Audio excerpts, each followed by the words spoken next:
নামের একজন কৃষক তার স্ত্রীর সাথে বসবাস করত। দুর্ভাগ্যবশত তাদের কোনো সন্তান হচ্ছিল না। দিলীপ এই বিষয় নিয়ে খুবই চিন্তিত ছিলেন। এই জন্য নিজের গুরুর আশ্রমে এর সমাধান খোঁজার জন্য চলে গেলেন। গুরুদেব ওখানে অনেকগুলো গরুর সেবা যত্ন করছিলেন। উনি দিলীপকে দেখে বললেন, ও হে বাবা দিলীপ, আজ কি হয়েছে তোমার? এত চিন্তিত কেন তুমি? গুরুদেব, আমি আপনার কাছে একটা দরকারি বিষয় নিয়ে কথা বলতে চাই। বলো বাবা। গুরুদেব, আমাদের সন্তান হচ্ছে না, এর কি কারণ হতে পারে? আমি তো ভগবানের কাছে এত প্রার্থনা করি, কিন্তু তবুও আমাদের সন্তান প্রাপ্তি হচ্ছে না। আমার স্ত্রী এইসব বিষয় নিয়ে খুব চিন্তায় রয়েছে।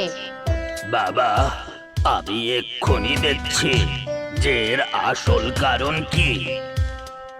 গুরুদেব তখনই চোখ বন্ধ করে দিলীপের পূর্বজন্মের কর্ম দেখতে লাগলেন। তারপরে গুরুদেব চোখ খুললেন আর দিলীপকে বললেন, বাবা, এটা হলো তোমার গত জন্মের কর্মের ফল।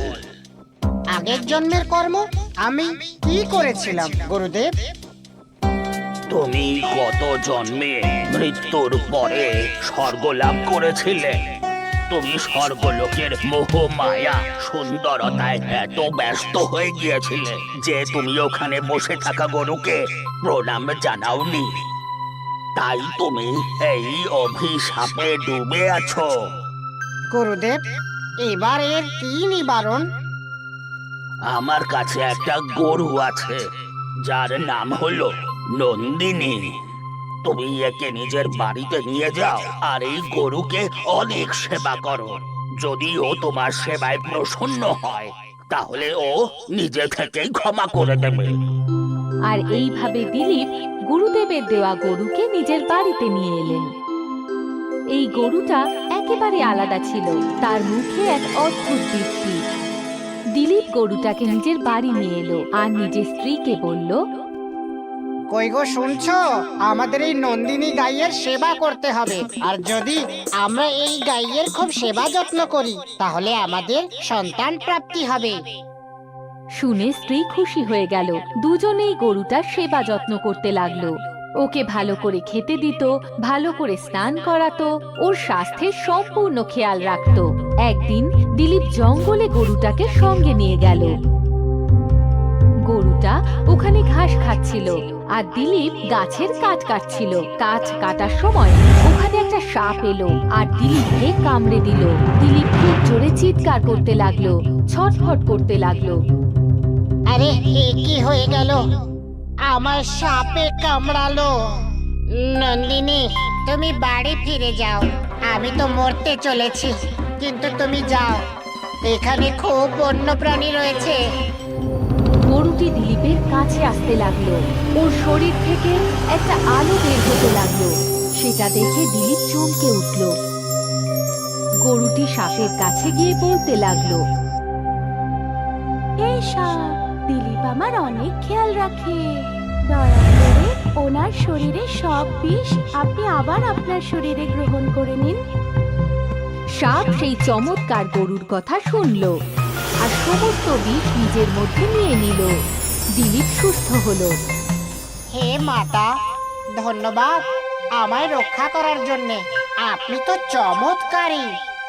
দিলীপ নন্দিনীকে নিয়ে বাড়ি পৌঁছলো আর সমস্ত ঘটনা নিজের স্ত্রীকে জানালো। দুজনেই নন্দিনীকে ধন্যবাদ জানালো। পরের দিন দিলীপ নন্দিনীকে আবার জঙ্গলে নিয়ে গেল। ও সেখানে ঘাস খাচ্ছিল আর দিলীপ কাঠ কাটছিল। নন্দিনী ঘাস খেতে খেতে জঙ্গলের ভিতরে চলে গেল। তখনই ওর সামনে এক সিংহ চলে এলো, যে খুব জোরে জোরে গর্জন করছিল।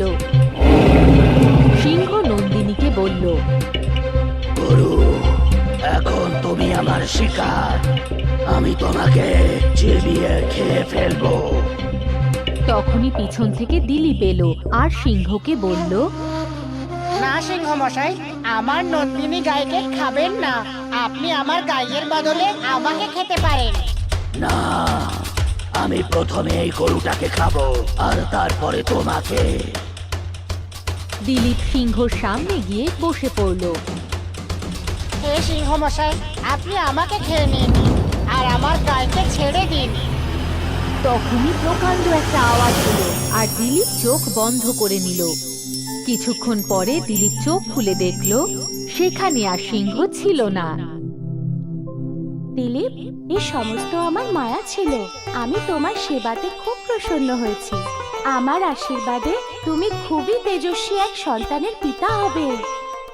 নন্দিনীর আশীর্বাদে ওরা পুত্র সন্তান পেল, যার নাম রঘু রাখা হলো। আর তারপর দিলীপ আর স্ত্রী আরো গরুর সেবা যত্ন শুরু করে দিল আর সুখে জীবন কাটাতে লাগলো।